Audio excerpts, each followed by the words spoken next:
Gyvenu Japonijoje. Ar žinojate, kad žemė čia dreba beveik kasdien? Per metus Japonijoje užfiksuojama apie 1500 žemės drebėjimų. Šiandien žemė drebėjo jau 3 kartus, o vakar 10. Japonai prie to jau pripratę, dažnai net nekelia galvos nuo savo telefonų. Na, o mes pirmus kelis kartus buvom išsigandę. Dėl to, kad jausmas įdomus. Vieną kartą patikrinome telefonus ir per tą parą žemė drebėjo 25 kartus. Tai reiškia daugiau negu po kartą į valandą. Žemė čia juda labai dažnai dėl 4 susidurančių tektoninių plokščių, bet tai yra pati saugiausia šalis, kuri taip dažnai dreba.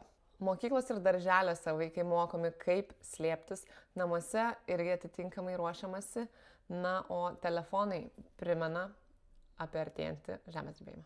Japonija turi vieną pažangiausių žemės drebėjimo įspėjimų sistemų. Jutikliai fiksuoja jau pirmasias silpnas seisminės bangas ir telefonuose gaunate pranešimą, kur bus epicentras šio žemės drebėjimo ir kokio dydžio jis gali būti. Dauguma japonų taip pat bijo ir ruošiasi tam didžiajam mega earthquake, kuris galimai ištiks per ateinančius 50 metų, kadangi žemė dreba taip dažnai, tai pagal apskaičiavimus turėtų būti labai didelis ir labai baisus žemės drebėjimas.